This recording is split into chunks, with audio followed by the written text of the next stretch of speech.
Hey Internet friends, on Monday, February 26, 2024, Jacob Rothschild was reported dead. He was heir to the Rothschild banking dynasty, a family who was notorious for financing every side of every recent war. A family intimately associated with the Federal Reserve. He's an important figure to discuss as much of what his family has taken credit for. We're seeing the consequences of these actions play out today.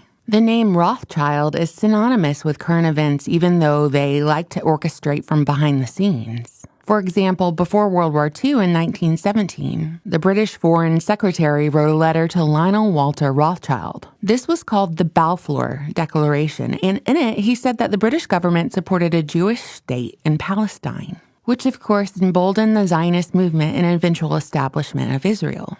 Obviously, that's a big deal today because everyone's still fighting over it. The hard truth is that Israel is a common denominator in every major conflict we see play out across the world stage. And here it is, the Balfour Declaration. What do you feel when you see it here? I genuinely feel it's one of the most extraordinary moments in the history of the Jewish people. If you think it took 3,000 years to get to this. And then you say, how did this miracle happen? It's the most incredible piece of opportunism. Talking about the Rothschild family can be kind of touch and go. And I'm not talking about just the censorship aspect of this.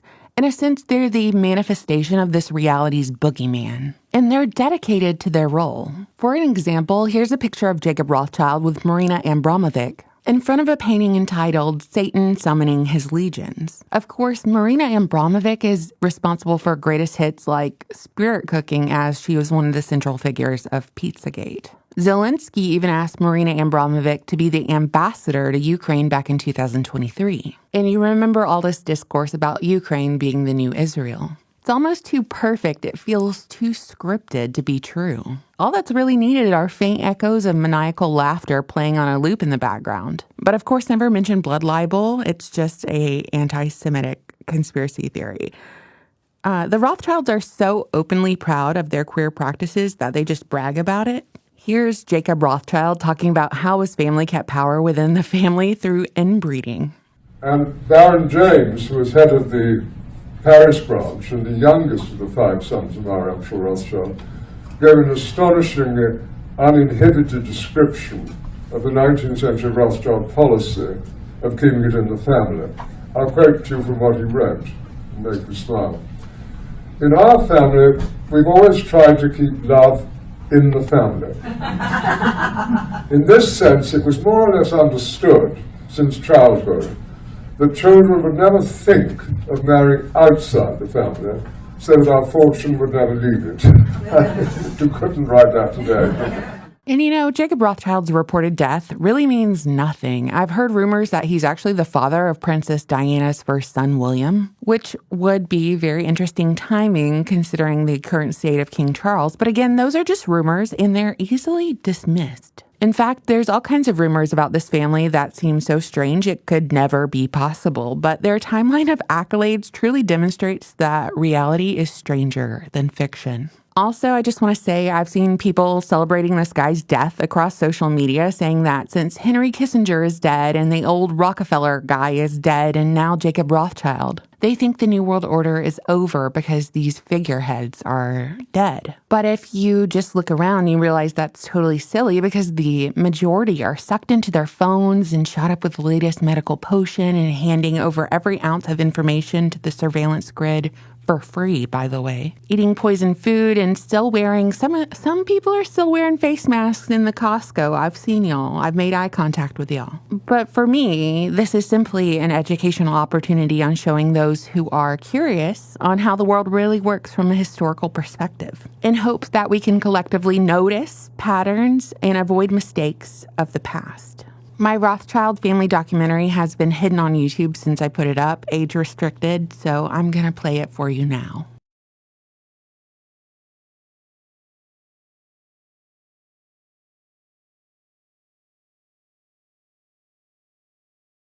Hey Internet friends! Chances are if you've spent any amount of time trying to figure out how the world really operates, you've stumbled upon the name Rothschild a time or two during your travels. While Rothschild isn't a household name like Bush or Clinton, The Rothschilds play a lead role on the global stage. But unlike our political figureheads, we have no say in their rule, much less a say in how they rule. In fact, what I've noticed is that if you even dare suggest that the Rothschilds or any other family or corporation is playing puppeteer, you'll get labeled an anti-Semitic conspiracy theorist at some point in your venture. But in an effort to reveal what was once hidden, let us cast away the fear of being laughed at or shunned. This won't be an exhaustive video on the Rothschilds, but if you're new around here, I hope to give you enough information to spark your interest so you'll do your own research.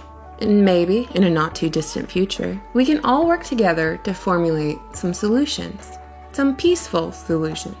While not the only ruling body near the top of the pyramid, the House of Rothschild, their Jesuit handlers, and most importantly, the driving force behind their actions, are all certainly worthy of discussion, don't you think? The real owners, the big wealthy business interests that control things and make all the important decisions. They don't want a population of citizens capable of critical thinking. They don't want well-informed, well-educated people capable of critical thinking. They're not interested in that. The Rothschilds claim to be a wealthy Jewish banking family that got their start in 1760 when Mayer Rothschild established his banking dynasty and sent his 5 sons to foreign countries to continue the family business. At least that's what the majority of their published story claims.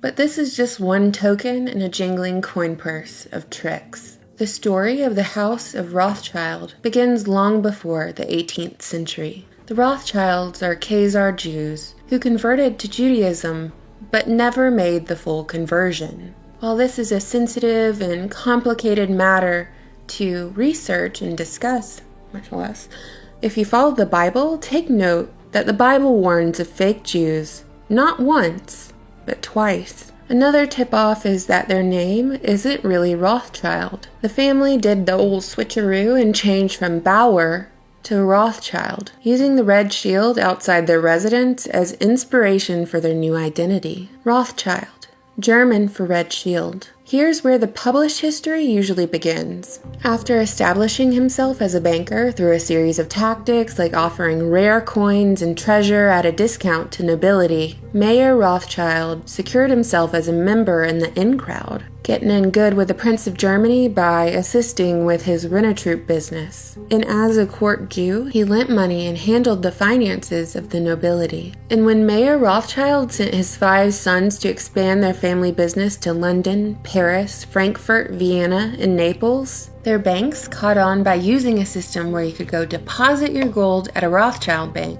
in one country, get a receipt for it, take that receipt to another country, and withdraw your gold, so during your travels, you wouldn't be separated from what is yours by theft or any other misfortune.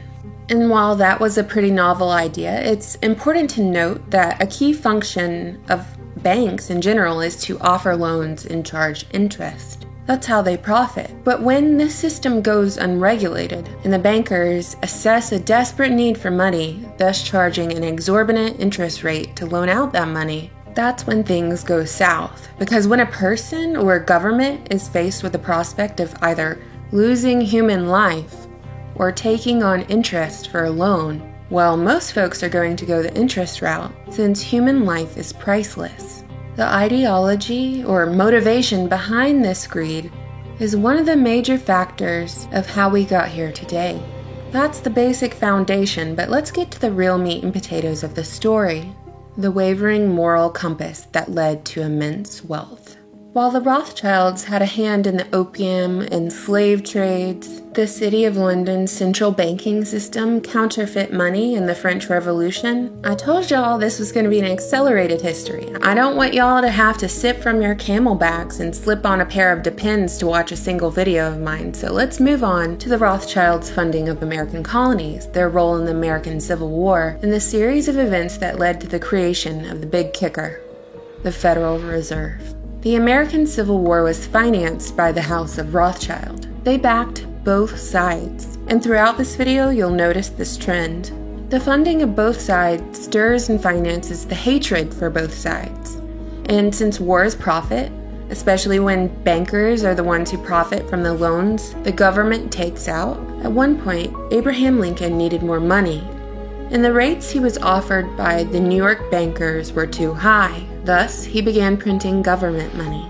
Take note that this money, unlike the money issued by the Federal Reserve today, collected no interest. Thus, Lincoln managed to work around the Rothschilds. But less than 2 months before the end of the American Civil War, President Lincoln was assassinated. You might notice another trend, the trend of dying figureheads anytime they go against the money trust, or the main belief that the majority of the world's financial wealth and political power could be controlled by a powerful few. Now that we've laid out their basic strategy, which is to cause wars or help them out, give them a little nudge through some provocation, resulting in maybe a crisis or two. Loans are dished out at exorbitant interest rates on both sides of the wars. Then, when both of those governments can't repay those debts, the Rothschild Bank calls in the loans and takes possession, installing a central bank. In 1913, the same year the Rothschild-funded Anti-Defamation League was founded, the Federal Reserve, the central bank of the United States, was conceived. It is neither federal or owned by the government. The Federal Reserve is privately owned, which means it generates private wealth. Guess who benefits? Not the American people. 1 year after the creation of the Federal Reserve, World War I began, pitting the Allied and Central Powers against each other. Guess who was funding both sides again? You guessed it. And the result was the fall of the German, Russian, Ottoman, and Austro-Hungarian empires. But who cares if there's money to be made off both of the winning and losing sides? After all, it brings us closer to a one-world government, doesn't it?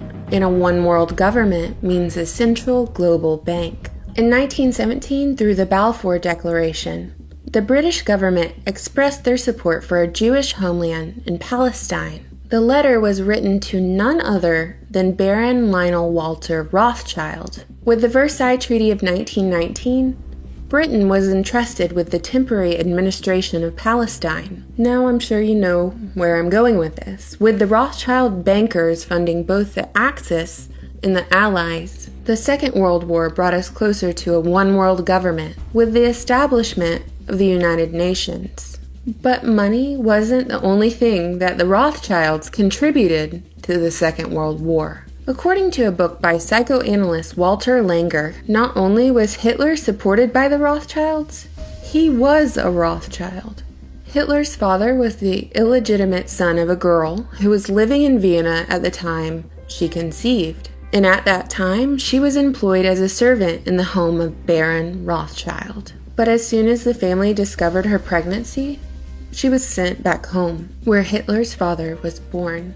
With the House of Rothschild claiming to be a Jewish family and the force behind the Zionist movement, their connections to Hitler and the funding of both world wars is curious, especially given that one of the results of World War II was the State of Israel.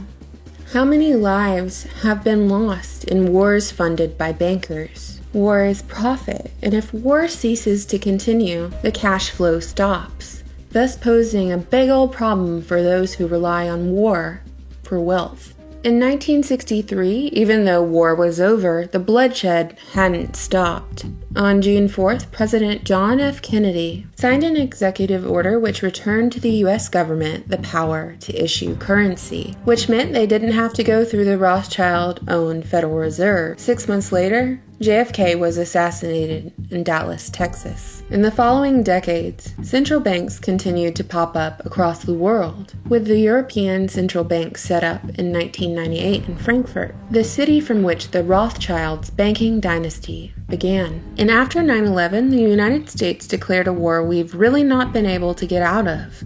An endless war on terrorism that the world is frightened into with each seemingly random terrorist attack. Hatred and fear fuels each side of the war, but only one entity funds both sides, keeping each rival distracted from focusing their attention on whose war this really is. I wonder what will happen to us, to people like you and me, when there are finally no more wars to occupy us. Magicians can only enchant their audience if the audience is unaware of how the trick is executed. If more people knew about how the shadow government operated, then maybe we could channel our energy into creating solutions for the future. But that's the thing, we're too busy paying away our debts, working at jobs we hate, so we can spend a little time with the people we love. We can never truly free ourselves without being able to name who rules over us. If you have any solutions to our current predicament, I'd love to hear them. As always, I look forward to your comments. Thank you for subscribing and supporting my channel on Patreon. Bye!